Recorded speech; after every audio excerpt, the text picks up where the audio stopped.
श्रीगुरुभ्यो नमः। हरि ओम्।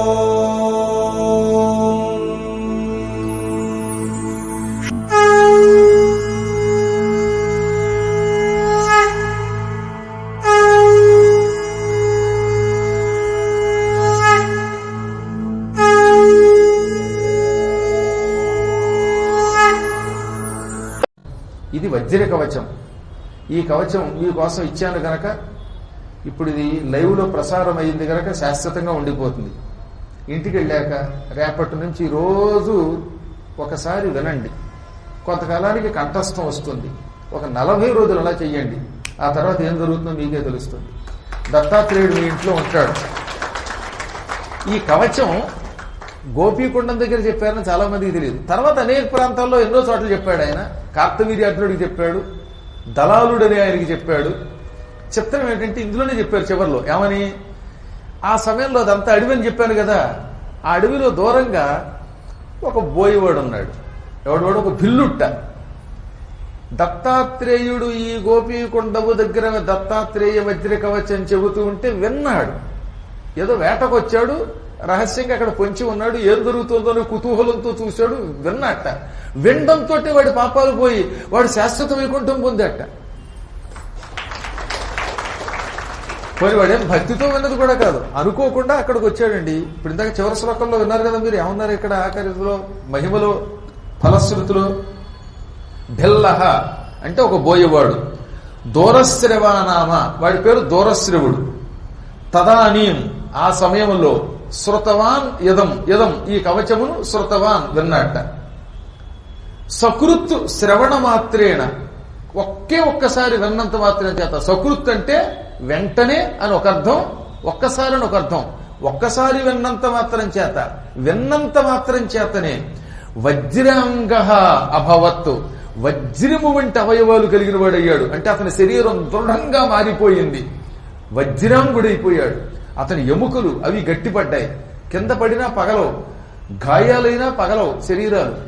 ఏ విధంగానూ రక్తం కారకుండా అయిపోయింది. ఆ విధంగా ఆరోగ్యవంతుడయ్యాడు. ఆరోగ్యంగా చాలా కాలం జీవించాడు. శరీరం విడిచిపెట్టాక అంత్యకాలం అయ్యాక స్వామివారి సన్నిధానానికి కూడా వెళ్ళాడు. శరీరానికి దృఢత్వం ఇచ్చే కవచం అండి, అందుకే దీనికి వజ్ర కవచం అని పేరు. ఈ కవచాన్ని భక్తితో చదివిన వాళ్ళు ఎంతో మంది ఆరోగ్యవంతులు అయ్యారు. ఇది ఎవడికి పడితే వాడికి ఎందుకు చెప్పొద్దన్నారంటే, మేము కూడా చెప్పడానికి ఇష్టం లేకపోయినా ఇప్పుడు కలియుగంలో మీకు ఇవ్వాల్సి వచ్చి చెబుతున్నాను. అడ్డమైన వాడికి ఎందుకు ఇవ్వకూడదు? వాడికి నమ్మకం ఉండదు. మీరు చెప్పిన కవచం చదివానులే, నాకేం అవ్వలేదు అంటాడు వాడు. ఆ మూర్ఖుడికి ఏం అవ్వదు, ఉన్న బుద్ధి కూడా పోతుంది. కానీ మనము విశ్వాసంతో విన్నాం, విశ్వాసంతో చదువుతున్నాం. దృఢమైన భక్తితో, అచంచలమైన భక్తితో ఈ వజ్ర కవచము పారాయణము చేసిన, శ్రవణము చేసిన ఫలితం కలుగుతుందనేటటువంటి విశ్వాసంతో వింటున్నాం. అలా విన్న వాళ్ళకి మాత్రమే ఫలితం కలుగుతుంది. విశ్వాసం లేని వాడికి ఏ మంత్రం పనిచేయదు. వ్యూహలక్ష్మి మంత్రం అంటే ఎన్నో మంత్రాలు ఉన్నాయండి. ఈ మంత్రాలన్నీ ఎందుకు పనిచేయి? వాడకబడితే వాడికంటే వాడికి ఉండవలసినంత భక్తి లేదు కనుక. అదే భక్తి కలిగినటువంటి వాడికి తక్షణం పనిచేస్తోంది. నేను చేస్తే నాకు పని చేస్తుందా లేదా? నేను అనుకున్న పని తక్షణం అవుతోంది. ఇప్పటికీ నేను ఒక్క మందు వాడడం లేదు. అందరిలాగా 24 గంటలు మొబైల్ మెడికల్ కిట్లు నా దగ్గర లేవు. ఈ మధ్యకాలంలో చాలా మంది మొబైల్ మెడికల్ షాపులే. వాడి వెనకాతలో షాప్ ఉంటుంది. పొద్దున కాఫీకి ముందు టాబ్లెట్లు, కాఫీ తాగాక టాబ్లెట్లు, టిఫిన్కి ముందు, టిఫిన్ అయిన తర్వాత ఇడ్లీ ఎంత, టాబ్లెట్ ఎంత, అన్నానికి ముందు, అన్నం తినడానికి ముందు అన్నిటికీ టాబ్లెట్లేనా? శరీరం అంతా విష కషాయాల పొట్ట. ఇన్ని టాబ్లెట్లు తిన్నవాడిని పాము కట్టేస్తే పాము చచ్చిపోయింది. అంటే వీడి శరీరం కెమికల్స్ కదా, ఆ పాము కూడా ఈ విషానికి చచ్చిపోయింది, వాడి విషానికి. అలాంటి వాళ్ళు అయిపోయాం మనం. కానీ అవి లేకుండా సుఖంగా ఉండగలుగుతున్నాం. ఇది వజ్ర కవచాల వంటి ప్రభావం. మనం సక్రమంగా పని చెయ్యాలనుకుంటే సరైన రీతిలో నమ్మకంతో చెయ్యాలండి. కలియుగంలో సగం నమ్ముతో సగనము. గురువు గారు ముహూర్తం పెట్టండి అంది. పెట్టిన తర్వాత మంచి ముహూర్తం పెట్టారా అండి, ఇంకెందుకు నా దగ్గర రావడం?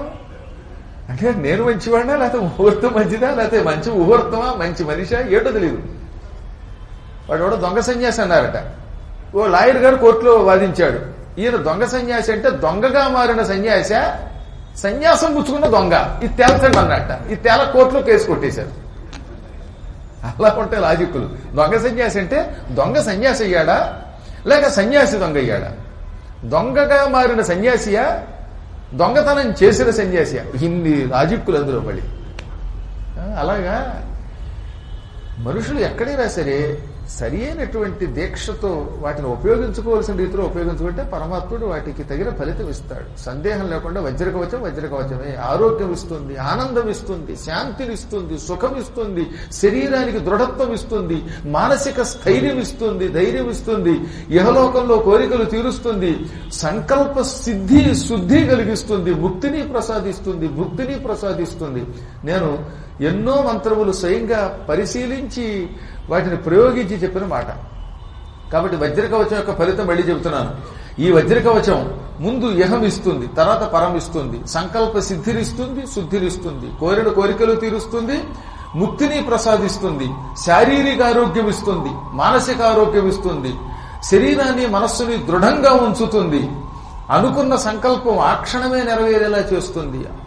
శరీరంలో అవయవాలు పటుత్వం తప్పినటువంటి వాడు ఇవి చదివితే వాడి అవయవాలన్నీ దృఢంగా తయారవుతాయి. చీటికి మాటికి ఎముకలు పెడుసుగా విరిగిపోయేవాళ్ళు మందు వేసుకున్నప్పుడు ఇది చదువుకుని మందు వేసుకుంటే ఈ పెడుసుగా ఉన్న అవయవాలు గట్టిపడతాయి, చర్మకాంతి బాగుంటుంది, ముఖంలో ఒక రకమైన కాంతి వస్తుంది. ఈ విధంగా అనేకములైన ఫలితములను ప్రసాదించే అపూర్వ కవచం ఈ వజ్ర కవచం. అంటే మీ అదృష్టం బాగున్నది కనుక ఈ రోజు అది మీకు ఇక్కడికి వచ్చింది. నేను చెప్పాలనే ఉద్దేశంతో చెప్పలేదు, కానీ అనుకోకుండా పురాణంలో అది కలిసి వచ్చింది మీకు. ఇవి కూడా యోగాలు అంటారు వీటిని. యోగ జాతకులు ఆ సమయానికి ఆ పూట రాగలుగుతారు, వచ్చి ఆ స్తోత్రాలు వినగలుగుతారు. కాబట్టి గోపీకుండానికి ఎప్పుడైనా వెళ్ళినప్పుడు ఇంట్లో వినండి, అది ఎలాగో ఇంట్లో వింటారు. గోపీకుండానికి వెళ్ళినప్పుడు మాత్రం ఈ కవచం పట్టుకెళ్ళండి. పట్టుకెళ్ళంటే కాగితాలు పట్టుకెళ్ళకల్లా. ఇప్పుడు రికార్డ్ అయిపోయిందిగా, అది వింటూ ఉండవు అనమాట. ఆ దిక్కుమాల పాటలు ఎలాగో వింటున్నారు కదా, వింటూ అని ఎగిరి గంతులు వేస్తున్నారా లేదా? ఆ గంతులు వేసే బదులు ఈ కవచం వింటూ చక్కగా అంగం చేస్తారు చేసుకోండి. నెత్తి మీద చేయడితే నెత్తి మీద చేయటండి, ఎవడు నెత్తి మీద వాడి చేతులు పెట్టుకోండి, పక్కవాడి నెత్తి మీద చేతులు పెట్టుకోండి, నుదుటి మీద చేయి పెట్టండి, శ్రద్ధగా చెయ్యండి. చేయగా ఏనాటికైనా దాని ఫలితం ఉంటుందండి. ఈ ప్రపంచంలో మనం కష్టపడి చేసిన ఏ స్తోత్రములు మనకు అన్యాయం చెయ్యవు. దేవుడు ఎప్పుడు అన్యాయం చేయడు.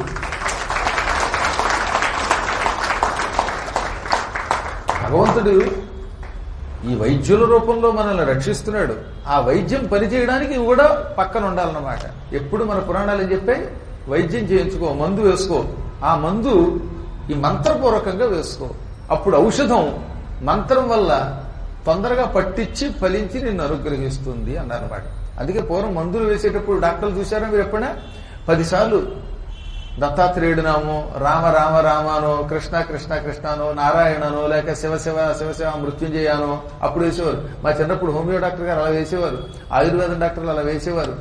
ఒక ఆయనైతే కాలికి మర్దన చేసి నూనె నారాయణ నారాయణని, ఈ పక్కనేమో మృత్యుంజయ జపంతో కాళ్ళకి ఇలా రాస్తే కాళ్ళ నొప్పులు ఆ రోజుల్లో ఆ మందు పట్టించి తగ్గేది. అది మందే, కానీ ఆ మందే ఇంకోటికి రాసుకుంటే పనిచేయటంలా. కానీ ఈ నామస్మరణం వల్ల తక్షణం పనిచేస్తుంది అనమాట. ఇంకా ఆ గోపీ తాలాబు దగ్గర నుంచి ద్వారకా నగరానికి తీసుకొచ్చారు. ఇప్పుడు ఇదంతా మళ్ళీ మర్చిపోకూడదు. ప్రహ్లాదుడు చెబుతున్నాడు. ప్రహ్లాదుడు ఎక్కడ చెబుతున్నాడు? పాతాళంలో. ఎవరికి? ఋషులకి. ఆ ఋషుల దగ్గర 3 ఉన్నారు. గురుద్రోహాలు చేసిన పాపాత్ములు, పిచ్చివేషాలు వేసినటువంటి 2 లేడీ పిశాచస్, 1 జంట్ బ్రహ్మరాక్షస. మొత్తం మీద 3 అక్కడ కూర్చున్నారు. ఒక బ్రహ్మరాక్షసుడు, 2 పిశాచాలు కలిసి అక్కడ కూర్చుని శాప విముక్తి పొంది అప్పుడు ఈ కథలు వింటున్నాయి. వారికి ఈ ప్రభాస క్షేత్ర మహిమను ప్రహ్లాదుడు చెబుతున్నాడు. నాయనలారా, ఈ ప్రభాసలో మరొక దివ్యమైన ముఖ్యమైనటువంటి స్థలం ద్వారకా నగరం. ఈ ద్వారకా నగరాన్ని శ్రీకృష్ణ పరమాత్ముడు ఏం చేశాడని చెప్పుకున్నాం. 12 యోజనముల స్థలం అడిగాడు, పొడవు అంతే, వెడల్పు కూడా అడిగాడు. అంటే అర్థం ఏంటి? సమచతురస్రాకార స్థలం అడిగాడు. యోజనం అంటే 8 మైళ్ళు, 12 యోజనములు అంటే 96 మైళ్ళు. 96 మైళ్ళు ఇంటూ 96, 96 ఇంటూ 96 స్క్వేర్ మైల్స్ స్థలం అది. చతురస్రాకారానికి వైశాల్య సూత్రం ఏంటి? ఎస్ స్క్వేర్, భుజము స్క్వేర్, భుజము ఇంటూ భుజం అనమాట. అంటే అదే భుజం కనుక 96 ఇంటూ 96 చదరపు మైళ్ల స్థలం తీసుకుని సముద్రంలో మహానుభావుడైన విశ్వకర్మని పిలిపించి, విశ్వకర్మ కూడా విష్ణువు యొక్క అవతారమే కదా, ఆయన ద్వారా అపూర్వంగా ద్వారకా నగర నిర్మాణం చేశాడు. అందులో ముఖ్యమైన ద్వారక ఇప్పుడు సముద్రంలో కలిసింది, మనకి కొంత మిగిలింది. ఆ మిగిలిందాన్ని చూసుకుని ఆనందిస్తున్నాం. ఆ మొత్తం ద్వారకుంటే అసలు మన జాతకాలే మారిపోవు. కానీ అవన్నీ సముద్రంలో ఉంచాడు ఆయన. ఆనాడు పరమాత్ముడు ఉపయోగించిన పనిముట్లు మనలాంటి పాపాత్ముల చేతిలో పడకూడదు కనుక. ఈ తురకాళ్ళు పట్టుకుపోయినట్టుగా, బ్రిటిష్ వాళ్ళు పట్టుకుపోయినట్టుగా పట్టుకుపోతే వాళ్ళ జాతకాలు బాగుపడతాయి, మనం నాశనం అవుతాం. అందుకని కొన్ని స్థలములు వాళ్ళకి కనపడకుండా చేశాడు ఆయన. ఇప్పుడు సముద్రంలో కనపడుతున్నాయి మన కళ్ళ ముందు అవి, కానీ పైకి తీలేకపోతున్నాం. చూసారా? ఒక్క స్తంభం గాని, బంగారపు ముద్ద గాని, అక్కడున్న పెట్లు గాని, చీరలు గాని అలాగే ఉన్నాయి అడుగున. ఈసారి యూట్యూబ్ లో చూడండి, ద్వారకాన్ని కొట్టి చూడండి, అంతా కనపడుతుంది సముద్రం అడుగున. దాన్ని పక్కగా డాక్యుమెంటరీ తీయగలిగారు, కానీ బయటికి తీయలేకపోతున్నారు. ఆ స్థలంలోంచి బయటికి తీసుకొచ్చే శక్తి ఏ మిషన్కి ఉండడంలా. అది ఆ ద్వారక గొప్పతనం అంటే. అన్నీ ఉన్నాయి అక్కడ. ఇంతకాలం లేవు లేవు లేవు అని ఒక 70 ఏళ్లు పరిపాలించిన దరిద్ర పార్టీ వాళ్ళు మన దేశాన్ని సర్వనాశనం చేశారు. అది సరిపాక ఇప్పుడు అందులో ఏ దేశానికి సంబంధించిన వాడు అసలు వాడు ఎవడో తెలియనటువంటి వాడు వాడు వెరిపీనుగా వాడు ఇంగ్లాండ్ వెళ్ళి మనల్ని తెస్తాడు భారతదేశంలో ప్రజాస్వామ్యం లేదని. ఈ దిక్కుమాలాడు ఇక్కడ సంపాదించి ఇక్కడ తిని. విదేశాలకి సంబంధించినటువంటి వాళ్ళ లక్షణం అంతేనండి. ఈ భారతదేశంలో ఇక్కడ నీళ్లు తాగితే ఇక్కడ ఉన్నవాడికి ఎంతో కొంత ఈ దేశం మీద భక్తి ఉంటుంది. తల్లో దేశం, తండ్రో దేశం, అసలు ఎవరు ఏమిటో తెలియదు వాడు. Your children and my children quarrel with our children అనేటటువంటి జాతులు అవన్నీ. ఇంగ్లాండ్లో అంతే. నీ కొడుకులు నా కొడుకులు మన కొడుకులతో కొట్టుకుంటున్నారట, మన పిల్లలతో. భార్య గారి పిల్లలట, భర్త గారి పిల్లలట, మళ్ళీ ఈ భార్య భర్తల పిల్లలట. అది గొప్ప సంస్కారం. మరి అటువంటి వాళ్ళ పిల్లలు ఈ భారతదేశానికి వస్తే ఏమైపోతుంది అనకూడదు, కానీ పిచ్చి మాటలు కాక ఏమవుతాయి. భగవంతుడు ఈ దేశాన్ని ఇలాగే రక్షించి మళ్ళీ ఎప్పటికీ సహస్రార కమలమే ఈ దేశాన్ని ఏలుగాను. ఆ సహస్రదళ పద్మం వికసించుగాక, పగలు రాత్రి కూడా వికసించుగాక అని మంగళాశాసనం చేస్తున్నాను. ఎవడేమనుకున్నా ఈ డోంట్ కేర్. నాకు మాత్రం దేశం ముఖ్యం, నా ధర్మం ముఖ్యం. నా ధర్మం కోసం ప్రాణం ఇవ్వడానికి సిద్ధపడతాం కనుక. శ్రేయాన్ స్వధర్మో విగుణ పరధర్మాత్ స్వనుష్ఠితాత్ స్వధర్మే నిధనం శ్రేయ పరధర్మో భయావహ. లోపం ఉన్నప్పటికీ నీ ధర్మమే, నీ మతమే గొప్పది. ఒకవేళ అందులో నీకు లోపం అనిపించినా సరే నీ మతం గొప్పదే. పరధర్మంలో ఎన్ని లక్షణాలు ఉన్నా, ఎంత డబ్బున్నా అది అనుష్ఠించొద్దు. నీ ధర్మంలో, నీ మతంలో చచ్చిపోయినా పర్వాలేదు. స్వధర్మే అంటే నీ మతములో నిధనం, సావైనా శ్రేయ మంచిదే. పరధర్మో భయావహ, పరధర్మం ఎప్పుడూ భయంకరమే. అది నీ కొంపే ఉంచుతుంది. అసలు నీ కొంపంటూ ఉంటేను, లేకపోతే అద్దె కొంపనైనా ఉంచేస్తుంది. అది ఈ దృష్టిలో పెట్టుకుని స్వధర్మమును ఎప్పుడూ విడిచిపెట్టకండి. దానికోసం ఏమైనా అయిపోండి అంతే. మనం క్లారిటీతో ఉండవలసిందే. నీ ధర్మం కంటే ఏది ఎక్కువ కాదు. నీ డబ్బు, నీ కొంప, నీ కుటుంబం ధర్మం కంటే చాలా తక్కువైనవి, చిన్నవైనవి. అవి గుర్తుపెట్టుకోవాలన్నమాట. ఎప్పుడు ధర్మం ధర్మం ధర్మం ధర్మో రక్షత రక్షత అనుకోవాలి. ఆ ధర్మం కృష్ణస్వరూపం కదండి. కృష్ణుడంటేనే ధర్మం, కృష్ణుడు చెప్పిందే ధర్మం. అందువల్ల ఆ కృష్ణ పరమాత్ముడు అపూర్వ రీతిలో ద్వారకా నగర నిర్మాణం చేశాడు. ఏమి నగరం అది! ఇప్పటికి కూడా అడుగున డాక్యుమెంటరీ చూస్తే, విశాలమైన ఆ వీధులు చూస్తే నాకు మతిపోతుందనమాట. 8 ఏనుగులు పక్క పక్క నుంచి ఒకేసారి ఒకదానికొకటి తగలకుండా పరిగెత్తేంత విశాలంగా ఉన్నాయి. ఏది సందులు, రాజమార్గాలు ఎలా ఉన్నాయో ఆలోచించండి. మనం గల్లీ గల్లీ అంటున్నామే, ఈ గల్లీలు ఉన్నాయే, ఈ సందులో 8 ఏనుగులు వెళ్ళొచ్చట. ఇప్పుడు మనక ఎంత రోడ్డు ఉంటే ఇలా ఇలా ఇలా అందరూ ముందుకు వచ్చేసి ఆక్రమించి 4 లారీలు వెళ్ళేటటువంటి స్ట్రీట్ లో స్కూటర్ కూడా వెళ్లకుండా చేసేసాం. ఇక పాత ఊరికి వెళ్ళామా, అక్కడ స్కూటర్ కాదు కదా, అక్కడ మ్యాటరే లేదు, కరెంటు బిల్లు కూడా కట్టాం. అది ఒక అద్భుతమైన స్థలం లేండి మరి. కాబట్టి అలా కాకుండా రోజులు అంత విశాలంగా ఉండేవట. సాధుద్వార కవాట కుడ్య వల్లభీ స్తంభార్గళాగేహళీ వీధి వేది గవాక్ష చత్వర రథావేస్మ ప్రగాణ ప్రప సౌధాట్టాలక సాలహర్మ్య విశిఖా సౌపాన సంస్థానముల్ శ్రీధుర్య స్థితి నొక్కు కాంచన మణిస్నిగ్ధంబులై అప్పురిన్. పెద్ద పెద్ద వీధులు, ఆ వీధుల్లో అటు ఇటు కట్టబడిన భవనాలు. ఈ భవనాలకి తలుపులు ఉన్నాయట. విశాలమైన తలుపులు, సాధుద్వారములు అన్నారు. అంటే మంచి మంచి తలుపులు, గొప్ప చెక్కతో కట్టినటువంటి తయారు చేసినటువంటి తలుపులు, టేకు చెక్కలతో తయారు చేశారు, గంధపు చెక్కలతో తయారు చేశారు. ఒక్కొక్క ఇంటి సింహద్వారం ఉంటుంది. సింహద్వారం అంటే ఇప్పుడు మనం మెయిన్ డోర్ అంటున్నామే, ప్రధాన ద్వారం.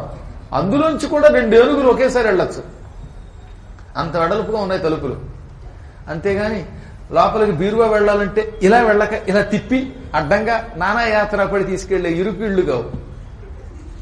ఇక కొన్ని చోట్ల ఇళ్లలో మెట్లు ఉంటాయి. మెట్లంటే గుర్తుకొచ్చింది, చాలా కాలం క్రితం ఓ పల్లెటూరు ఉంది. అంటే పల్లెటూరు ఇప్పుడు ఉంది, ఆ చాలా కాలం క్రితం ఆ పల్లెటూరులో ఓ జమీందారు గారు పరిపాలన చేసేవాడు. జమీందారులు అంటే ఆ రోజుల్లో ఒక 50-60 ఓళ్లకి అధిపతులు. జమీన్ అంటే భూమి అండి. జమీన్ అంటే ఏమిటి? భూమి. భూమి ఎక్కువగా ఉంటే భూస్వామిని, సంస్కృతంలో భూస్వామి అనే శబ్దాన్ని హిందీలో జమీందార్ అంటారు. వాళ్ళు చిన్న చిన్న పరిపాలకులు, గ్రామాధికారులు. ఆ జమీందారు గారు పరిపాలిస్తున్న పల్లెటూరు చుట్టూత ఓ 50-60 ఊళ్ళన్నిటికీ ఈయనే అధికారి. ఆయన పాత ఇల్లు పడగొట్టి కొత్త ఇల్లు కట్టుకున్నాడు. జమీందారు గారు ఇల్లు కట్టుకుంటే అందరూ ఏం చేస్తారు? ఆహా, జమీందారు గారు ఎంత బాగా కట్టుకున్నారండి అని చూడడానికి వెళ్ళి పలకరించి ఆయన్ని గౌరవించి పూజించి కానుకలు ఇచ్చి రావడం ధర్మం. బాగా అధికారం ఉన్నవాడు, గొప్పవాడు ఇల్లు కట్టుకుంటే అందరూ వెళ్ళి చూసి వస్తారు. పేదవాడు కట్టుకుంటే ఒరే వీడి దగ్గరికి వెళ్తే అప్పు అడుగుతాడేమో అందరం ఎవరు వెళ్ళరు. అందువల్ల ఊళ్ళో వాళ్ళంతా జమీందారు గారి ఇంటికి వెళ్ళడం, ఎంత బాగా కట్టారండి, ఎన్ని అంతస్తులు కట్టారండి, అబ్బాబా 3-4 అంతస్తులు బిల్డింగ్ అండి, భలే ఉందండో, గాలి బాగా వస్తుందండో అని అండం. ఆ రంగులు బాగాలేకపోయినా భలే ఉందండి అండం, పొగడ్డం మొదలెట్టారు. ఈ పక్కన తలగళ్ళు ఉన్నాయి. ఆయన ఓ మంచం చేయించుకుని తలగళ్ళు వేసుకుంటే చెయ్యేస్తే కిందకి వెళ్ళిపోతుంది. అది అయినా సరే ఎంత గట్టిగా ఉందండి, చెయ్యేస్తే కదలట్లేదండి అని పొగడ్డం. అది దిక్కుమాన తలగళ్ళది. ఇలా ఆయన ఇంటిని, ఇంట్లో ఉన్న సామాన్లని పొగిడారు. ఆ జమీందారు గారు ఆనందపడిపోయి, నా ప్రజలంతా నన్ను పొగుడుతున్నారు, ఎవరక్కడ, వీళ్ళందరికీ పాయసం పోయాను అన్నారు. నిజంగా పాయసంలో కర్మగారు ఆ పూట ఎక్కువ పంచదార లేదు. పాయసంలో తీపి లేకపోవడం ఏంటండి? పైగా షుగర్ పేషెంట్ల కోసం పాయసం అండం. అసలు పాయసం షుగర్ పేషెంట్కి ఎందుకు? మనలాంటి వాడికి కానీ, ఆ దిక్మాలాడి కోసమని మనకేమో పంచదార లేకుండా చేస్తారా అని నేను అనలేదు, వ్యాసుడు అన్నాడు. కాబట్టి శుభ్రంగా వేసేయండి, ఉత్తరుకురు కూడా వారేస్తాడు. సరే, మొత్తం మీద ఏమైతే అద్భుతంగా పాయసం పెట్టారండి అని పొగిడారు. ఇలా అందరూ పొగిడి వెళ్ళిపోతున్నారు. ఆ ఊళ్ళో ఒక వెర్రి వెంగళప్ప ఉన్నాడు. వెర్రివాడికి కూడా పెళ్లి అవుతుందండో, అదేంటో విచిత్రం. అసలు నన్ను అడిగితేనండి, బాగా చదువుకుని పండితుడై అందంగా ఉండి డబ్బు ఉన్నటువంటి వాడికి పెళ్లి అవ్వడం కష్టం. వాడికి 40 ఏళ్ళు వచ్చినా పెళ్లి అవుతుంది ఒక్కో చోట. దిక్కుమాలాడు ఉంటాడు వాడు, వాడికి అసలు అక్షరం ఒక్క రాదు, వాడేమో దొంగ పీరుగా. అటువంటి వాడికి పెళ్లి అయిపోతుందండి. వాడు లవ్ జిహాద్ లాగేస్తాడనమాట. ఆ తర్వాత దీన్ని పటకా వేసి ఫ్రిడ్జ్లో పెడతాడు. ఈ వెర్రి వెంగళప్పకి ఒక్క పెళ్లి అయ్యింది. వాడు ఎవడన్నా కనపడితే, నా జీవితంలో మొదటిసారి పెళ్లి చేసుకున్నానండి అని వాట. నా జీవితంలో మొదటిసారి పెళ్లి చేసుకున్నానని. వాడికి 3 కొడుకులు పుట్టారు. వీడే వెర్రి వెంగళప్ప అంటే వీడికంటే 7 ఆకులు ఎక్కువ చదివిన వెర్రి వెంగళప్పలు వాళ్ళు. అంతా నలుగురు కలిసి 4 మూర్ఖులు అనమాట. పాపం ఆ భార్య చాలా ఉత్తమురాలు, తెలివైంది. మొగుడు మూర్ఖుడని తెలిసింది పెళ్ళయ్యాక. పిల్లలు కూడా మూర్ఖులని తెలిసింది. ఎలాగో వాళ్ళని జాగ్రత్తగా సర్దుకుంటూ ఆవిడే వ్యవసాయం చేసి, ఆవిడే ఆవుల్ని గేదెల్ని మేపుతూ, పాలు పెతుకుతూ, అమ్ముతూ కుటుంబం గడుపుతోంది. కానీ ఈ మొగుడు పిల్లలు పిచ్చి మొగుళ్ళతో తంటాలు తెచ్చుకుంటూ ఉంటే, వాక్కండ్ర బాబు ఈ పుణ్యం ఉంటుంది, పనిచేసి వచ్చేయండి, ఎక్కడికైనా పెడితే నోరెప్పకండి, నోరెప్పితే కంపు అని కొంచెం నచ్చ చెప్పేది. అయినా పిచ్చిబాబులు వాళ్ళు ఆగుతూనే ఉండేవారు. ఈ జమీందారు గారు ఇల్లు కట్టుకున్నాడుగా, అందుకని భార్య భర్తను పిలిచి, అవండి ఊళ్ళో వాళ్ళందరూ జమీందారు గారు ఇంటికి వెళ్ళారు, ఇల్లు చాలా బాగుందని పొగుడుతున్నారు, ఊళ్ళో ఉన్న వాళ్ళం మనం వెళ్ళి పలకరించకపోతే ఆయన కోపం వస్తుంది, వెళ్ళి ఒకసారి జమీందారు గారు ఇల్లు చూడండి, పొగిడేసి వచ్చేయండి. ఇదిగో అక్కడికి వెళ్ళి పిచ్చిబాబుడే వాక్కనే చచ్చిపోతాం లేనిపోను కూడా, జమీందారు గారికి కోపం వచ్చిందంటే కొరడా దెబ్బలు కొడతాడు, జైల్లో పెడతాడు, చంపుతాడు, వెళ్ళి ఇల్లు బాగుంది అని ఇంకేం మాట్లాడకుండా నోరు మూసేసుకుని ఇంటికి వచ్చేయండి, ఆయన ఏదైనా పెడితే తిని వచ్చేయండి అన్నది. నాకు ఆ మాత్రం తెలివితేటలు ఏవేటి, నేను అంత మరీ తెలివి తక్కువ వాడినా అన్నట్టు. వీడు తెలివి తక్కువ వాళ్ళ దగ్గర ఉన్న లక్ష్యం ఏంటంటే, వాళ్ళు తెలివైన వాళ్ళు అనుకుంటారు, మేము అంత తెలివి తక్కువ వాళ్ళం అంటారు పైగా. సరే వెళ్ళి రండి అండి. ఈయన బయలుదేరాడు. జమీందారు గారు నమస్కారం అండి అన్నాడు. ఆయన సంతోషపడిపోయి నమస్కారం అంటే ఆనందపడిపోతారుగా, రావోయ్ వెంగళప్ప అని పిలిచి ఇల్లంతా చూపించాడు. 3 floors కూడా ఎక్కి చూపించాట. ఎలా ఉందో వెంగళప్ప అన్నాడు ఆయన. ఇది అందరూ వెళ్ళిపోయారు, ఈయన ఒక్కడే వచ్చాడు. అందుకని కొంచెం ఖాళీగా ఉన్నారు జమీందార్ గారు. అందుకని ఇల్లంతా చూపించాక, బాగా కట్టారండి జమీందార్ గారు, ఇల్లు ఇంత అద్భుతంగా ఫస్ట్ క్లాస్ గా ఉంటుందని నేను అనుకోలేదు. అంతా బానే ఉంది కానండి, మెట్లు ఇరుగ్గా ఉన్నాయండి. మీరింత లావుగా స్థూలంగా ఉంటారు కదా, మీ కర్మగాలి 3వ అంతస్తులో చచ్చిపోయారు అనుకోండి, అప్పుడు మీ శవాన్ని కిందకి ఎలా దింపుతారండి అన్నాడు. శుభమా అని గృహప్రవేశం చేసి పట్టుమని 12 గంటలు అవ్వలేదా, వీడు రాగానే మెట్లు ఎంత ఇరుగ్గా ఉన్నాయి, మీరెంత లావుగా ఉన్నారు, పైగా మొహం మీద మీరు పైన టాప్ ఫ్లోర్ లో చచ్చిపోయారు అనుకోండి 3వ అంతస్తులో, మిమ్మల్ని ఎలా దింపుతారండి అనగానే మండిపోయి, దిక్కుమాలిన పేరుగా నీకు పాయసం కూడా కావాలట్రా, ఎవడక్కడ ఆయాసం వచ్చేదాకా వీడిని 10 కొరడా దెబ్బలు కొట్టి కాళ్ళకి చేతులకి సంకెళ్ళేసి చెరసాల్లో తోసేయండి అన్నాడు. వెంటనే వీడిని జైల్లో పెట్టారు. గంటైనా మొగుడు రాకపోయేసరికి వీడికి అనుమానం వచ్చింది. ఈయన వెర్రి పీరుగా ఈ భర్త గారు ఏం వాగాడో ఏం తంటా వచ్చిందో అని అడుగుని పెద్ద కొడుకుని పిలిచి, ఒరే జాగ్రత్తరా, మీ నాన్న ఏం వాగాడో నువ్వేనా జాగ్రత్తగా వెళ్ళి మీ నాన్నని విడిపించంటే, మన నాన్నకి అన్ని పిచ్చి లక్షణాలమ్మా, ఆయనకి బుర్ర తక్కువ, ఆయన ఎందుకు పంపావు, నేను చూసుకొస్తానుగా, నేను చూసి జమీందారు గారిని మెప్పించి నాన్నకి ఏదన్నా కష్టం వస్తే విడిపించి తీసుకొస్తా అని పెద్ద కొడుకు బయలుదేరాడు. కొంచెం జాగ్రత్తరో అంటోంది ఆవిడ. నీకేం పర్వాలేదు మమ్మీ, డాడీలాగా నేను పిచ్చాండి గాను, ఎర్రగడ్డ ఆసుపత్రిలోంచి రాలేదు అని బయలుదేరాడు. వెళ్ళగానే జమీందారు గారు ఇల్లంతా చూపించి, చూసావయ్యా ఇల్లు ఇంత బాగుంటే మీ నాన్న ఈ పిచ్చివాగుడు వాగాడు, శుభ కార్యం జరిగిందా, శుభమాని గృహప్రవేశం అయ్యానా, శుభకార్యం జరిగిన వెంటనేట మెట్లు ఇరుగ్గా ఉన్నాయట, నేను పైన చచ్చిపోతే ఎలాగంటాడు, ఇదేం బాగుడయ్యా అనగానే, నిజంగానండి మా నాన్నకి మెంటలండి, చచ్చిపోతున్నాం ఆయనతోటి. ఏముందండి మెట్లు ఇరుగ్గా ఉంటే, శవం పైన చచ్చిపోతే శవానికి తాడు మెడకేసేసి కిందకి దింపేస్తాం, దీనికోసం మిమ్మల్ని అడగాల, మెట్లు ఇరుగ్గా ఉంటే కొంపే మురుగుతుంది, చచ్చిపోయినోడికి ఏం గాయం అవ్వదు కదా, చచ్చిపోయినోడికి బాధ ఉండదు కదా, మీరు ఇంత లావుగా ఉన్నా ఇంకా లావుగా ఉన్న నలుగురు వచ్చి మీ మెడకో తాడు కట్టి కిందకి దింపేస్తారు, అప్పుడు మీకేం బాధ, ఈజీగా దింపేయచ్చుగా అన్నాడు. అని ఆయన పళ్ళు పటపట కొరికి వీడికి 20 కొరడా దెబ్బలు కొట్టి జైల్లో దోసేయండి అన్నాడు. ఇప్పుడు 2వ కొడుకు వచ్చాడు. వాడి ఈ కథంతా విని, జమీందార్ గారు మా నాన్నే తెలివి తక్కువడంటే మా పెద్దన్నయ్య కూడా దద్దన్నండి, అచ్చం మా నాన్నలాగా డిటో దిగిపోయాడు, ఎంత పిచ్చాడు ఏంటండి వాడు, అసలు మీరు పై అంతస్తులు ఎందుకు చస్తారండి, మీరు సాధారణంగా స్థూలకాయులు కనుక పై అంతస్తుకి ఎక్కరు, మీరు కిందే మంచం మీద పడుకున్నప్పుడే చస్తారు, ఆ మాత్రం విషయం వాడికి తెలీదు, అయినా చచ్చే ముందు ఆ మాత్రం మీకు తెలియదా, ఆయాసం వచ్చిందనుకోండి పై అంతస్తు నుంచి కిందకి దిగొచ్చి కింద అందరూ చూస్తూ ఉండగా బయటకు వచ్చి ఓ టెంట్ వేసుకుని అందులో పడుకుని చచ్చిపోతారు అన్నట్ట. మరి వీడికి 3 పదులు 30 కొరడా దెబ్బలు కొట్టాడు అన్నట్టు, వీడికి 30 దెబ్బలు కొట్టి జైల్లో దోసేశారు. ఇప్పుడు ఆఖరాడు వచ్చాడు 3వ కొడుకు. ఇదంతా విన్నాడు వాడు, ఇంత బుర్ర తక్కువ వాళ్ళు మా నాన్న మా అన్నలు అనుకోలేదండి, చిచ్చిచ్చి నాన్న కాదు వాడు దొన్న, పెద్దమ్మలు కాడు వాడు దద్దమ్మలు అని పలికి, పై అంతస్తులోనే చస్తారు మీరు గ్యారంటీగా, ఆ మాత్రం వాళ్ళకి బుర్ర తక్కువ, మీరు ఎప్పుడు పైనే పడుకుంటారు, మెడకి తాడు కట్టడం తప్పు కదా అది తెలియలేదు, మెడ పట్టుకుని చక్క మెట్ల మీద కిందకు తోసేస్తే ఏమైపోయింది, దబ దబ దబ కింద పడిపోతుంది శవం, లేదు మెట్ల మించి కింద పడిపోతే శవాన్ని పట్టుకెళ్ళడం కష్టం అనుకుంటే గొడ్డలు పట్టుకొచ్చి పటాపటా ఏ ముక్కగా ముక్క కొట్టేసి వాటిని పరిశీలన చేసి పట్టుకుపోకూడదా, ఇది కూడా తెలియదు వాళ్ళకి అనగానే వీడికి 40 దెబ్బలు కొట్టండి అన్నట్టు. చివరికి విషయం వాళ్ళ ఆవిడికి తెలిసింది. చిచ్చి చిచ్చి దిక్కుమాలిన భర్త దిక్కుమాలిన కొడుకులను ఇంత గొడవ తెచ్చుకున్నారు అనుకుని ఆవిడ చాలా టెక్నిక్ గా ఇంత పచ్చగడ్డి నెత్తి మీద పెట్టుకొచ్చింది. జమీందారు గారండి అంది. ఆయన బయటకు వచ్చి ఏవమ్మా అన్నాడు. మా పశువులు, ఓ ముసలి పశువు 3 పడుసు పశువులు తప్పిపోయి ఇక్కడికి వచ్చాయట, మీరు బందెల దొడ్లో పెట్టారట కొరడాలతో కొట్టి, నన్ను అక్కడికి పంపితే వాటిని వదలొద్దండి, నన్ను అక్కడికి పంపండి, ఈ గడ్డి వాటికి వేసిపోతానంది.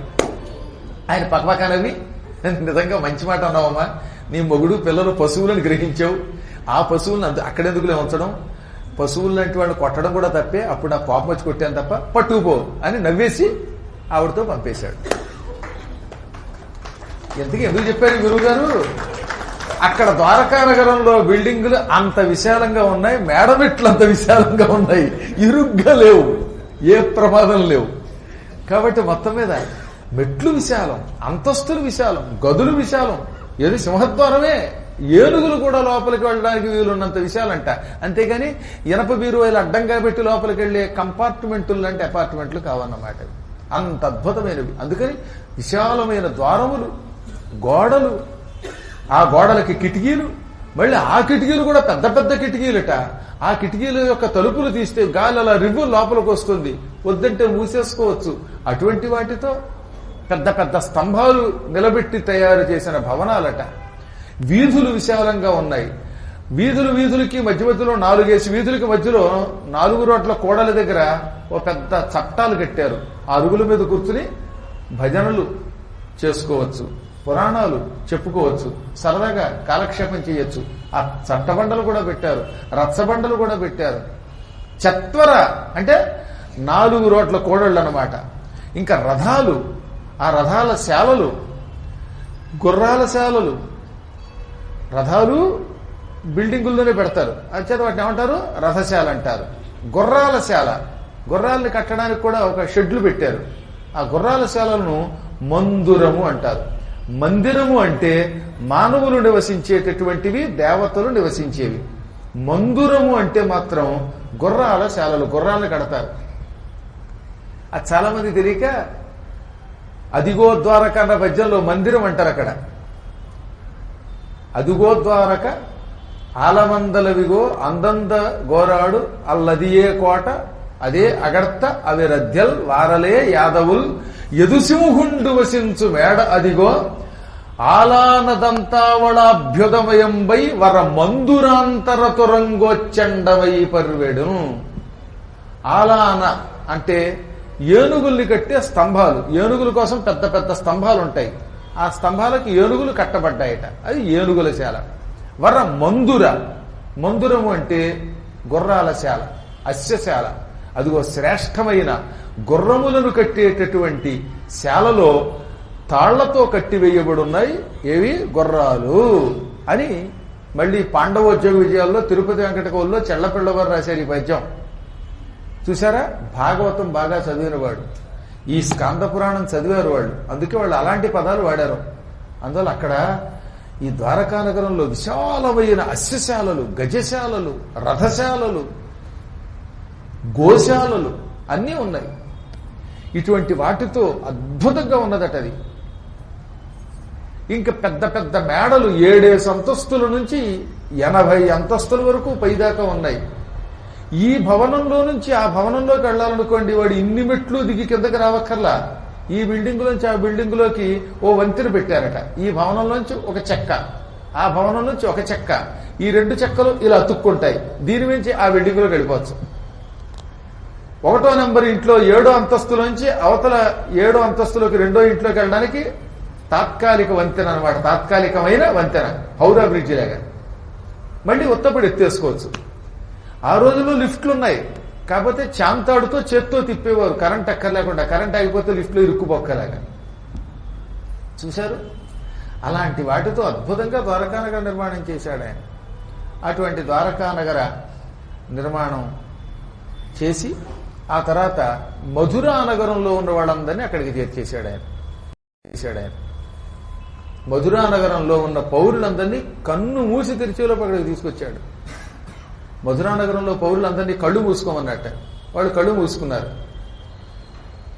తర్వాత కళ్ళు తెరవండి అన్నాడు ఆయన. కళ్ళు తెరిస్తే అందరూ ద్వారకా నగరంలో కొత్త కొత్త బిల్డింగుల్లో గృహప్రవేశం చేసేటట్టుగా కూర్చున్నారు. అన్ని సామాన్లు అక్కడ ఉన్నాయి. మనమైతే ఇల్లు కట్టుకోవాలి, గృహప్రవేశం చేయాలి, పెద్ద తతంగం అయిన తర్వాత ఈ సామాన్ ఇక్కడికి మళ్ళీ మూవ్ చేయడానికి అదో పెద్ద పని. ఈ మూవ్ చేసినప్పుడల్లా మోకాళ్ళకి మూవ్ రాసుకోవడమే. కానీ అక్కడ అదేం లేదు. కన్ను మూసి తెరిచేలోపు సామగ్రి వచ్చి పడిపోయింది, వీళ్ళంతా అందులోకి వచ్చారు. కృష్ణుడు జగద్గురువు కదా, అందుకని మధురలో ఉన్న వాళ్ళని కళ్ళు మూసుకోండి అన్నప్పుడు ఒక దొంగ పీనుగ ఏం చేశాడు? ఇలా కళ్ళు చికిలించి చూశాడు. అంటే ఏం చేస్తున్నాడో కృష్ణుడు చూద్దామని కృష్ణుడిని అనుమానించి ఇలా దొంగ చూపులు చూడగానే వాడు అక్కడే మధురలో ఆగిపోయాడు. వీళ్ళంతా ఇక్కడికి వచ్చారు. వాడు ఆ తర్వాత ఈసురో కుయ్యో మొర్రో అంటూ మధుర నుంచి కాలినడకన ద్వారకా నగరానికి వచ్చాడు. కాబట్టి గురువు గారు ఏదన్నా చెప్పినప్పుడు ఆ పని చేయకపోతే ఇలాగే అవుతుంది. ఇవన్నీ వచ్చాయి కదా. వచ్చిన తరువాత అప్పుడు ఆ మహానుభావుడు రుక్మిణీదేవిని తీసుకొచ్చాడు అక్కడికి. ఇది జాగ్రత్తగా వినవలసిన కథ. రుక్మిణీదేవి నిన్నే ప్రేమించాను, పెళ్లి చేసుకొని అగ్నిజ్యోతరుడనే పురోహితుడి ద్వారా గురువు గారి ద్వారా సందేశం పంపగానే స్వామివారు వెళ్ళాడు, ఆవిడ్ని తీసుకొచ్చాడు. శత్రువుల్ని చీల్చి చెండాడాడు. రుక్మిణీదేవి అన్నగారు ఒకడున్నాడు రుక్మి, వాడిని చెతక్కొట్టాడు. వాడికి బాగా గుండు కొరిగి 5 పిలకలు పెట్టాడు. మీసం ఒకవైపు గీకాడు, గడ్డం ఒకవైపు తీశాడు. వాడిని బాగా చావగొట్టి ఆ తర్వాత నగరానికి వచ్చాడు. ఇప్పుడు ఇక్కడ పెళ్లి ఎవరు చెయ్యాలి? పెళ్లికి గర్గాచార్యుడు పురోహితుడు ఉన్నాడు, కుల పురోహితుడు.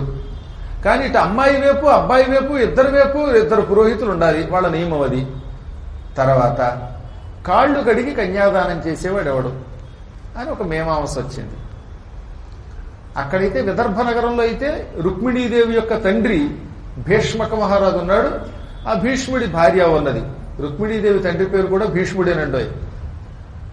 ఆ భార్యాభర్తలిద్దరూ కాళ్ళు కడిగేవారు, ఆ నీళ్లు నెత్తి మీద చల్లుకునేవారు, కన్యాదానం చేసేవారు. ఇప్పుడేమో కృష్ణుడు రుక్మిణిని అపహరించి తెచ్చాడు. పెళ్లి చేయడానికి ఇక్కడ అత్తమామలు లేరు. బావగారేమో బాగా గుండు కొట్టించుకుని వెళ్ళిపోయాడు. అప్పుడు శ్రీకృష్ణ పరమాత్ముడు బ్రహ్మదేవుడిని తలుచుకున్నాడు.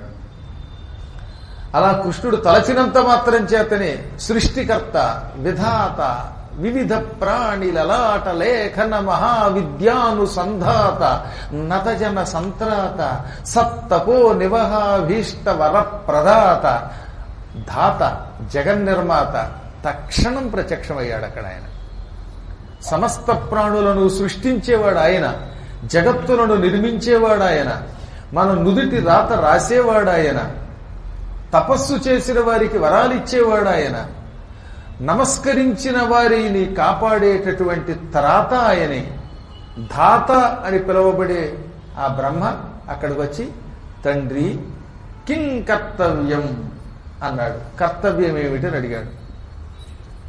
నువ్వే ఇప్పుడు నాకు కన్యాదానం చేయాలి, కాళ్ళు కడగాలి, ఆ నీళ్ళు ఎత్తిమీద చల్లుకోవాలి, కన్యాదాతం నువ్వు అన్నట్ట. ఇప్పుడు మళ్ళీ బ్రహ్మగారు ఒక్క క్షణం ఆలోచనలో పడ్డాడు. కృష్ణుడు నాకు తండ్రి కదా, తండ్రికి కాళ్ళు కడి కన్యాదానం చేయటేమిటని అంతలోనే భ్రమలోంచి బయటకు వచ్చాడు. ఆయన జగద్గురుడు. గురువుగారు చెప్పాక వావి వరస ఏమిటి? పైగా ఆయన అవతరించాడు. ఇప్పుడు వైకుంఠంలో ఉంటే అందరికీ తండ్రి ఆయన.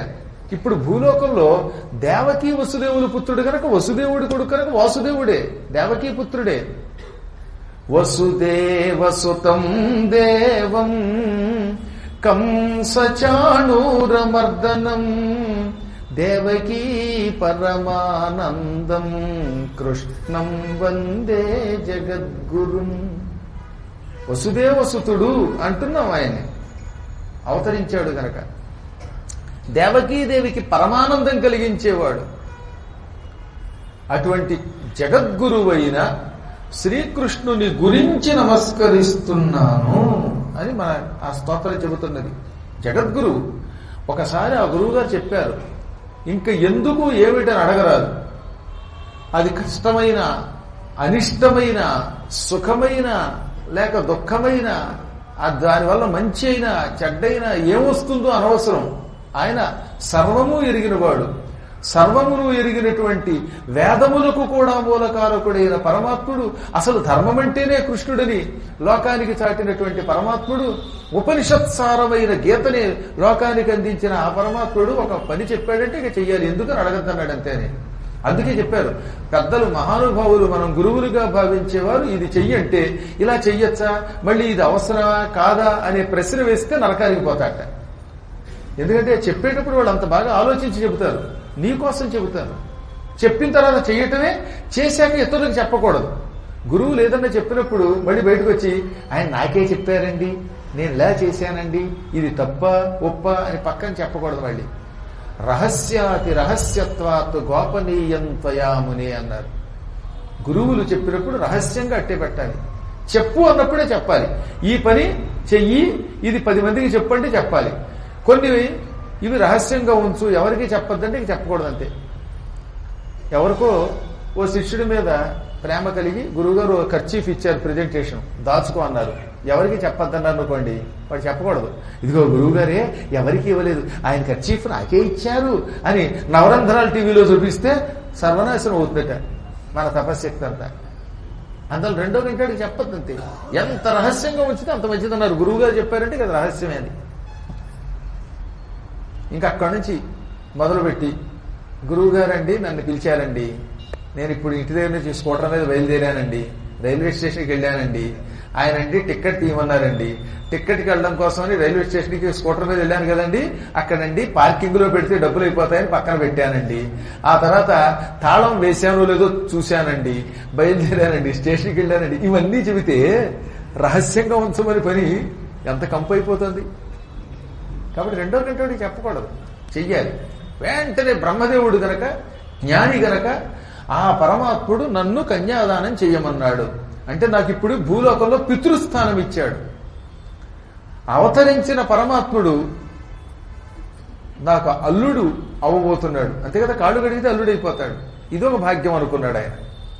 వెంటనే గర్గాచార్యుణ్ణి, నువ్వేమో కృష్ణుడి తరపున పురోహితుడివి, నేను రుక్మిణి తరపున పౌరోహిత్యం చేస్తాను, రుక్మిణికి తండ్రిగా వ్యవహరిస్తాను, కృష్ణుడికి కాళ్ళు కడుగుతాను. కడగడానికి నాకు ఒక గొప్ప జలం కావాలి. ఈ ద్వారకలో ఎక్కడైనా భూగర్భ జలం పవిత్ర జలం ఉందా అన్నట్ట. ఆనాటికి ద్వారకలో పిలిస్తే గంగ రావడమే తప్ప భూగర్భ జలం లేదు. గోమతి ప్రవహిస్తోంది, అది సముద్రంలో కలుస్తోంది కనుక అక్కడ ఉప్పు నీరది. ఇప్పుడు ఉప్పు నీటితో కాళ్ళు కడగడం ఆయనకి ఇష్టం లేదు. సముద్ర జలంతో కాళ్ళు కడగడం కాకుండా మంచి జలంతో ఫిల్టర్డ్ వాటర్తో కాళ్ళు కడగాలని ఉన్నది. అక్కడ లేదు నీరు. వెంటనే బ్రహ్మగారు అక్కడ ఒక ప్రదేశం ఎంచుకున్నాడు. ఆ ప్రదేశంలో తన కమండలంతో 4 వైపుల గీతలు గీసి ఒక కుండం తయారు చేశాడు. అందులో కమండల జలం నింపాడు. అది బ్రహ్మకొండము అని బ్రహ్మగారి ద్వారా పిలువబడుతుంది. బ్రహ్మ పేరు మీద ఆ కుండాన్ని ఏమంటారు? మీలో నాతో నడిచొచ్చారు ద్వారకలో, ఆ కుండానికి వచ్చారు, కొంచెం లోతుకు ఉంది అక్కడ. ఆ కుండంలో నీళ్లతోటే శ్రీకృష్ణుడి కాళ్ళు కడిగాడని అప్పుడు అక్కడ కొందరికి చెప్పాను. ఇప్పుడు మళ్ళీ గుర్తుకు తెచ్చుకోండి, దాన్ని ఏమంటారు? బ్రహ్మకొండం. చాలా గొప్ప కుండం. అక్కడే కృష్ణుడి పెళ్లి జరిగింది. ముందు కుండం తవ్వి అందులో ఆ కుండంలో, కుండం అంటే గొయ్యి అనమాట, ఆ చెరువులో కమండలంలో నీరు పోశాడు. ఈ కమండలు జలంతో ఆ కుండం నిండిపోయింది. బ్రహ్మ కమండల జలం అంటే ఎంత పవిత్రమండి. ఒకప్పుడు శ్రీకృష్ణుడి పాదాల నుండి వామనావతారం ఎత్తినప్పుడు ఆయన పాదాల నుండి గంగ పుట్టింది. ఆ గంగని కమండలంలో బంధించాడు బ్రహ్మ. ఆ జలాన్ని శివుడంతటి వాడు జటాదోటంలో ధరించాడు. అటువంటి కమండల జలం ఇప్పుడు అక్కడ బ్రహ్మకుండంలో ఉన్నది. అందుకే అక్కడికి వెళ్ళాలి. వెళ్ళినప్పుడు ఈ కొండాలన్నీ చూడాలి, ఆ నీళ్లు శిరస్సును చల్లుకోవాలి. మళ్ళీ ఇంకో ట్రిప్ వేస్తానండి ద్వారక్కి, గ్యారంటీగా మళ్ళీ ఇంకోసారి వెడదాం.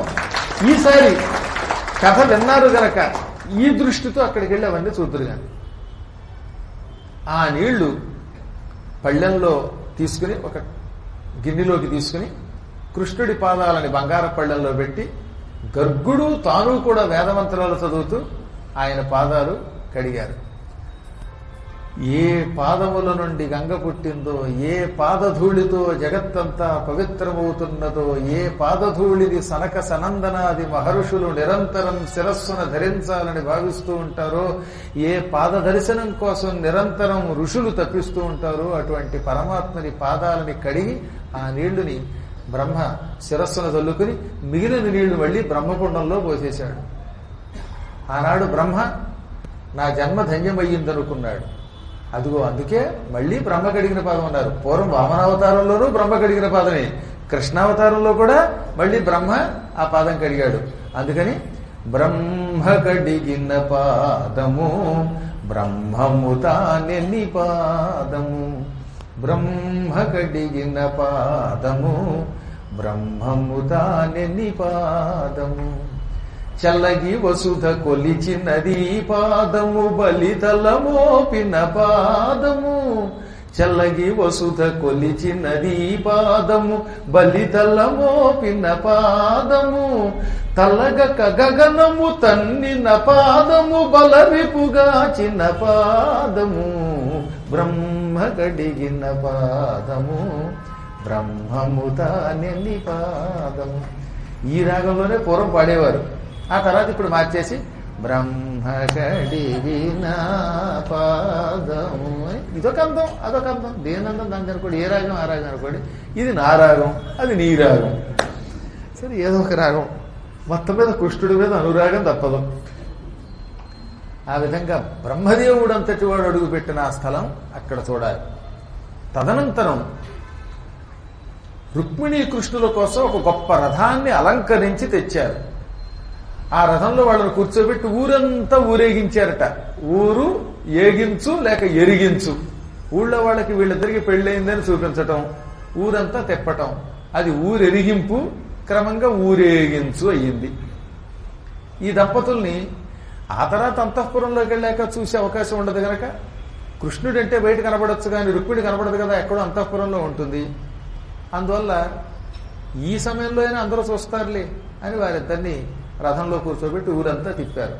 అలా తిప్పుతూ తిప్పుతూ అక్కడ నరసింహస్వామి గుడి ఉంటుంది, అక్కడికి తీసుకొచ్చారు. ఈ ప్రాంతాలన్నీ తిప్పారు. చాలా అద్భుతమైన స్థలాలు అవన్నీ కాలినడకలతో తిరిగితే మన జాతకమే మారిపోతుందండి. గోమతి దాటి అవతల వైపు ఇసుక తిన్నెలో కడతారే, అక్కడ ఇప్పటికి కూడా ఆలయం ఉన్నది శివుడికి కృష్ణుడికి. ఆ ప్రాంతంలో ఒక రాత్రి రుక్మిణి కృష్ణుని విడుదల చేశారు. వారికి శివుడు అక్కడ దర్శనం ఇచ్చాడు. ఆ శివుణ్ణి ప్రార్థించి ఆయన లింగం ఇమ్మంటే శివుడు తన దివ్యలింగాన్ని తానే లింగంగా మారినటువంటి జ్యోతిర్లింగాన్ని ఇచ్చాడు, ఆత్మలింగాన్ని. ఆ లింగాన్ని అక్కడ ప్రతిష్ఠించారు. స్వయంభూలింగం అంటారు. ఆ లింగం ఉంది అక్కడ. ఇసుక తిన్నుల్లో తిరుగుతారు అక్కడ. ఎన్నో పర్యాయములు ఆ సముద్ర తీరంలో శ్రీకృష్ణ పరమాత్ముడు తిరిగాడు. అక్కడ తన భార్యలతో కలిసి క్రీడించాడు, ఆటలాడాడు, పాటలు పాడాడు. అందుకనే పశ్చిమ సముద్ర తీరంలో కృష్ణ పరమాత్ముడు నడయాడిన ఇసుక తిన్నెల్ని బాగా అభివృద్ధి చేశారు. మీకు ముందే చెప్పారుగా, నరేంద్ర మోడీ గారు అక్కడ ముఖ్యమంత్రిగా ఉన్నప్పుడు ఆ బీచ్లు అద్భుతంగా తయారు చేశారు. అక్కడ ఇప్పుడు దాని ఏమంటారు, ఒంటెలు తిరుగుతున్నాయి. అవేవో ఇసుకల్లో తిరిగేటటువంటి బైకులు కూడా తయారు చేశారు, కారులు కూడా చాలా అద్భుతంగా ఉంటాయి. ఆ ఇసుకలో తిరగండి, ఆ ఇసుక నెత్తి మీద చల్లుకోండి, ఆ నీళ్లు నెత్తి మీద చల్లుకోండి, సముద్రుడు పులకించిపోతాట మనం వస్తే, భక్తులు వస్తే. ఇక్కడ మా కృష్ణుడు మా అల్లుడు తిరిగాడు అయి అంటాడు ఆయన. సముద్రుడి కూతురు లక్ష్మి కదా, ఆ లక్ష్మియే రుక్మిణి. కాబట్టి సముద్రుడికి ఎప్పుడూ పరమాత్మ అల్లుడే. అందువల్ల ఆయన కూడా పులకించి మనల్ని అనుగ్రహిస్తాడు. ఈ ద్వారకకి ప్రభాస క్షేత్రానికి మరొక గొప్ప వరం ఉన్నది. అక్కడ సన్యాసులు మరణిస్తే వాళ్ళని సమాధి చేయరు, కొంతమందిని తగలబెట్టనుకోండి. ఎలాగోను ఇష్టపడినటువంటి సన్యాసులు కానీ లేక ఇష్టపడినటువంటి కొంతమంది సంసారుల్ని కానీ మరణానంతరం మెడకి శవానికి ఓ పెద్ద ఇనప సంఖ్యలతో బండరాయి కట్టేస్తారు, ఆ సముద్రంలో దింపేస్తారు. ఎందుకంటే శవాలు పైకి తేలిపోతాయి లేదా కెరటాలు ఒడ్డుకు గెంటుతాయి, కానీ రాయి కట్టేసి అందులో వేసేస్తారు. కొంతకాలానికి ఆ శవం పైన ఉన్నటువంటి చర్మము మాంసం అంతా పోయి ఎముకలలో మిగిలిపోతాయి. అస్థిపంజరం అలా ఉంటుంది. ఆ అస్థిపంజరం మధ్యలో శంఖాలు చక్రాలు తయారవుతాయండి. అది ఆ ద్వారకా దగ్గర ఉన్నటువంటి సముద్రానికి ఉన్న దివ్యశక్తి. కాశీఖండంలో కూడా శివశర్మోపాఖ్యానంలో చెబుతారు, ద్వారక దగ్గర ఉన్న సముద్రమునకు అపూర్వ శక్తి ఉన్నది. అందులో పడవేసి పైకి తేలకుండా చేసిన శవముల ఎముకల్లో ఎముకలే శంఖాలుగా చక్రాలుగా మారిపోతాయి.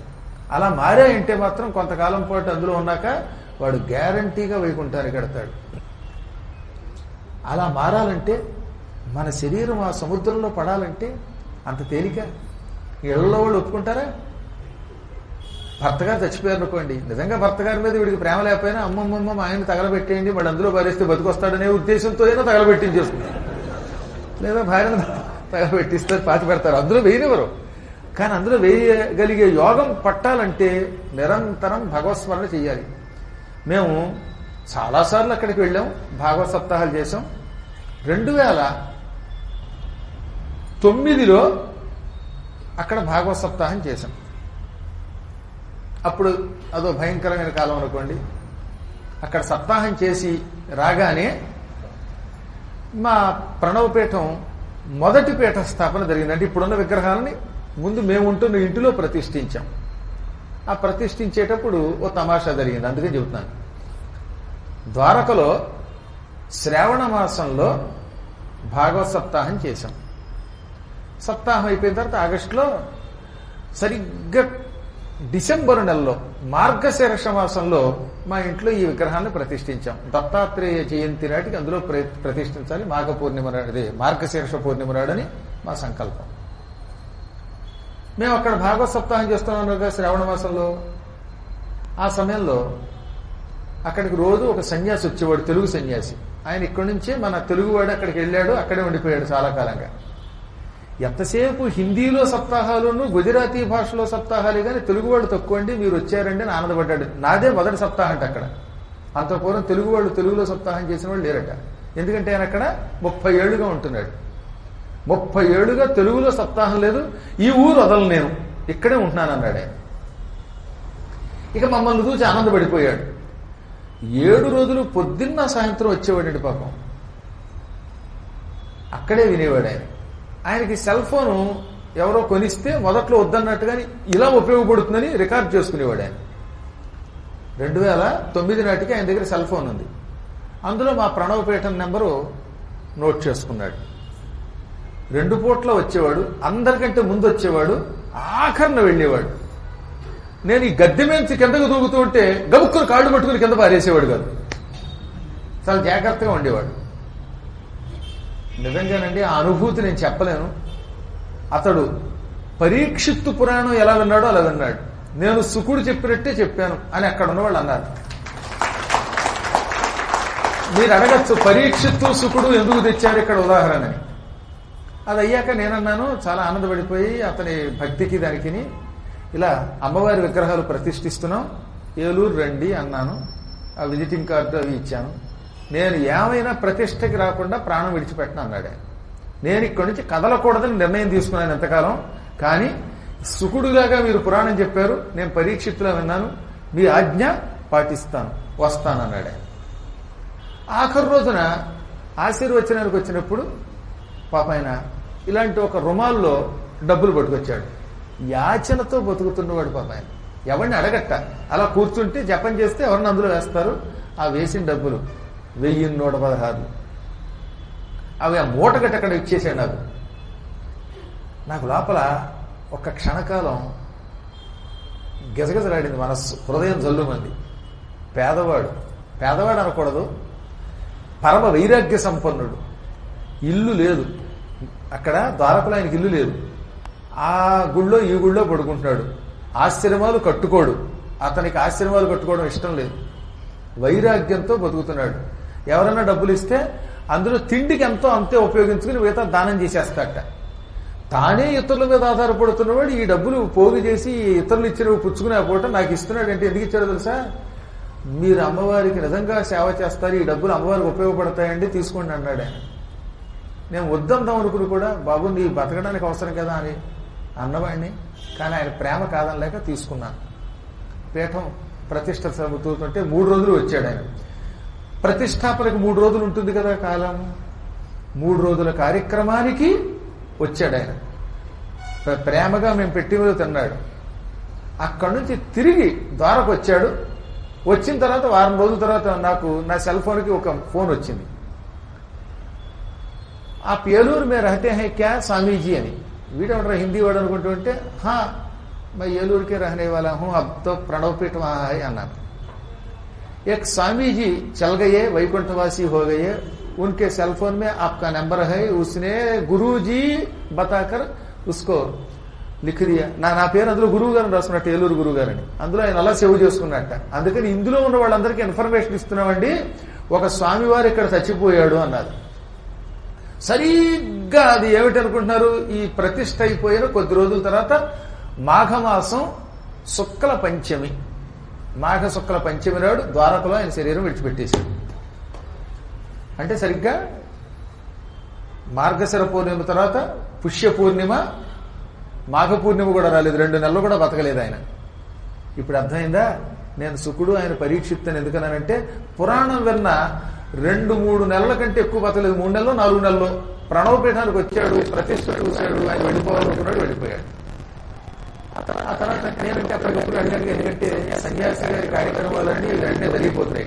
వాళ్ళు చెప్పాను అందులో నేను వీడియో తీసుకెడుతున్నాం చూడండి అని. ఏం చేశారు? ఆయన శరీరానికి కాషాయ వస్త్రం కట్టారు, సముద్రం నీళ్లు పోశారు, గోమతి నీళ్లు వడ్డీ పోశారు, గంగాజలం కూడా పోశారు. స్నానం అయిపోయిన తర్వాత మెడకి కాళ్ళకి రాళ్ళు కట్టారు. ఆయన కోరినట్టే సముద్రంలో కొంచెం లోతుకి తీసుకొని అక్కడ వదిలేశారు. అది సన్యాసుల నియమం. అక్కడ అందులో పెట్టేశాడు. నాకు వీడియో పెట్టారు. నేను మనస్సులోనే ఆ మహానుభావుడు పరమ పూజ్యుడు ఆ సన్యాసి సాధుడు అన్నాడు, విధి వెళ్ళిపోతానన్నాడు. ఉంటాయి